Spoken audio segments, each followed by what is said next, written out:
I need to tell you something that might make you uncomfortable. The probability of Phase 3, the scenario where this Iran conflict escalates to nuclear threshold, sits at 20 to 25%. That is not zero. That is 1 in 4 to 1 in 5 timelines. What I am going to walk you through today is a 30-day preparation framework based on FEMA guidelines, CDC recommendations, and historical civil defense protocols. If Phase 3 never happens, you have spent 30 days building resilience that serves you in any crisis. If it does happen, you have positioned yourself among the prepared rather than the panicked. If ground troops deploy to Iran, you have approximately 90 to 120 days before nuclear threshold conditions could materialize. This 30-day preparation framework is designed to be completed before ground deployment occurs, while you still have time, supply chain access, and clear thinking. Week 1 focuses on information infrastructure and communication. In a crisis that escalates to nuclear threat, the first system that degrades is reliable information flow. Start by registering for FEMA's Wireless Emergency Alert System. Verify it in your settings under Government Alerts. Next, acquire a hand-crank solar-powered radio. If electrical grid goes down or internet fails, AM/FM radio becomes your only reliable link to emergency broadcasts. The NOAA Weather Radio.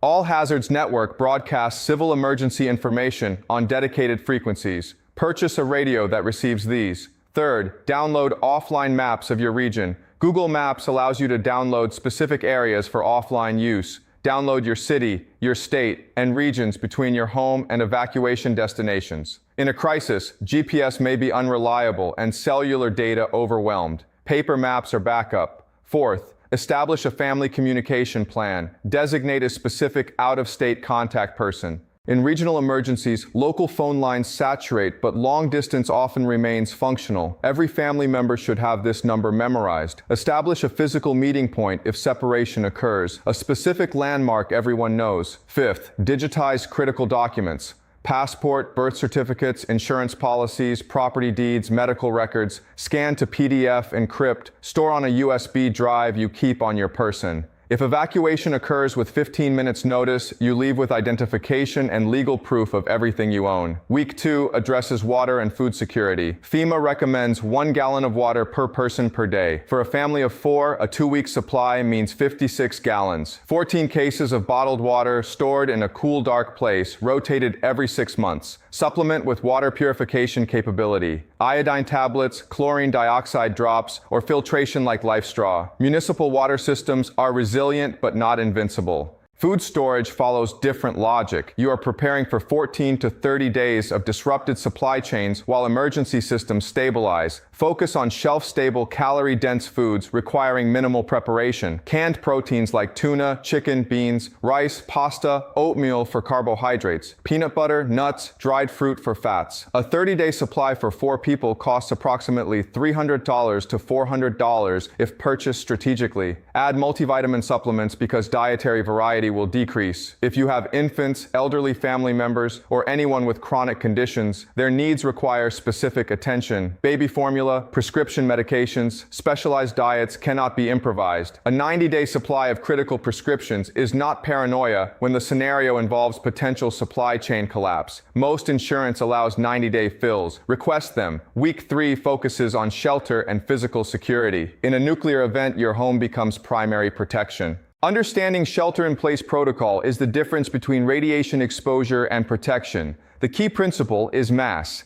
Dense material between you and outside environment reduces radiation penetration.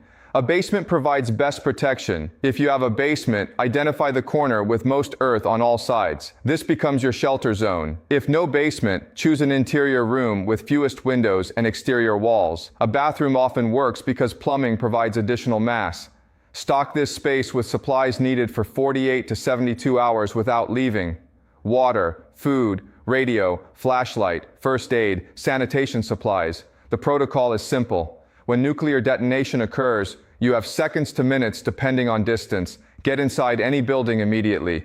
Move to shelter zone. Remove outer clothing and seal in plastic bags. Shower if possible to remove radioactive particles. Then stay inside minimum 24 hours, preferably 48 to 72.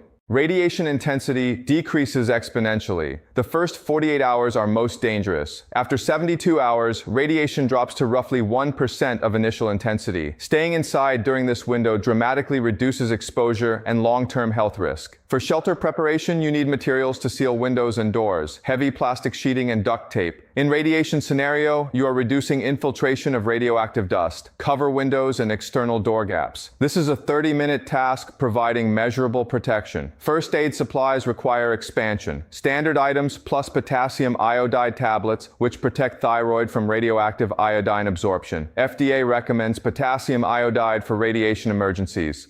Available over counter. Adults take 130 mg, children 65 mg, infants 32 mg. Take only when officials announce radiation release. It provides protection for 24 hours. Additional lighting and power sources matter because electrical grids are vulnerable. LED flashlights with rechargeable batteries, hand crank flashlights, backup power banks for phones and radios. Sanitation supplies often get overlooked. If water service disrupts, toilets do not flush. A 5-gallon bucket, heavy-duty garbage bags, and kitty litter create functional emergency toilet. Soap, sanitizer, wipes, toilet paper, hygiene products. A 30-day supply costs under $100. Week 4 addresses financial resilience and community networks. ATMs require electricity and connectivity. In widespread crisis, electronic payment systems can fail. Cash provides transaction capability. Withdraw $500 to $1,000 in small bills. Store securely at home. Keep vehicle fuel tank above half always. In evacuation, you do not have time to find open gas station. Full tank provides 300 to 400 miles range. For prescription medications, 90-day supply of anything you cannot safely discontinue. Heart medication, insulin, thyroid hormone, psychiatric medication. Supply chain for pharmaceuticals is fragile. Your insurance covers 90-day fills. Use that. Building community resilience means knowing your neighbors. In extended crisis, mutual aid networks form among people who trust each other. Exchange phone numbers. Discuss basic preparedness. A neighborhood where 5 families coordinated becomes far more resilient. Learn basic first aid. CPR certification takes 4 hours and costs $30. Learn how to shut off your home's gas, water, electricity. Know where shutoff valves are. For families with children, age-appropriate communication is essential. Young children need to hear that families prepare for emergencies like storms. Frame it as responsibility, not fear. Older children can handle more complete information. Explain what you are doing and why. Include them. Competence reduces anxiety. Now the specific nuclear event protocol. If nuclear detonation occurs, you will know. The flash is visible for hundreds of miles. What you do in first 60 seconds determines radiation exposure for life. Get inside immediately. Any building is better than open air. Move to center, away from windows. If outside, when detonation occurs, do not look at flash. Turn away, close eyes, drop to ground behind cover. Thermal pulse causes flash blindness and burns. Once inside, move to shelter space. Remove outer clothing, everything exposed to outside air. Seal in plastic bag. This removes up to 90% of radioactive contamination. Shower if possible with soap and water. Do not use conditioner because it binds particles to hair. Wash thoroughly, but do not scrub so hard you damage skin. Pat dry and dress in clean clothing. Then shelter in place. Turn on emergency radio for official instructions. Do not go outside. Do not leave to pick up family members unless absolutely necessary within first hour. Radiation peaks in first hours. Every minute outside is high exposure. If family members are in sturdy buildings, they shelter there.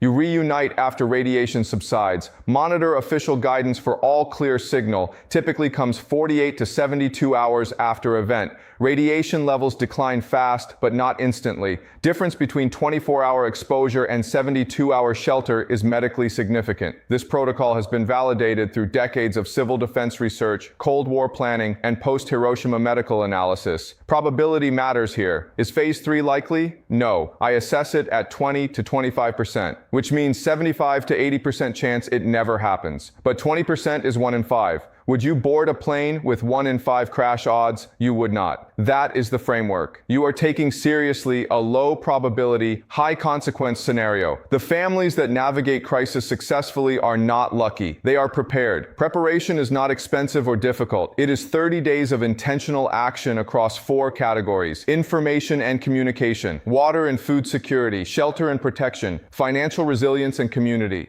Total outlay for family of 4 is approximately $800 to $1,200 spread over 30 days. Less than many spend monthly on discretionary expenses. These supplies and skills serve you in any emergency: hurricane, earthquake, extended power outage. The preparation is universal. If you are watching this thinking it feels excessive, I understand. We live in unprecedented stability. The idea of emergency shelter protocols feels distant, but distance is not safety. Ask Ukrainians in February 2022 if they expected war. The prepared ones had different experience. I am not telling you phase 3 will happen. I am telling you it might. And the time to prepare for possibility is before it becomes certainty. Because once certainty arrives, preparation is no longer possible. Stores are empty. Roads are jammed. Systems are overwhelmed. Build your 30-day preparation now while grocery stores are stocked. Pharmacies fill prescriptions normally. You can think clearly. Do it in sequence.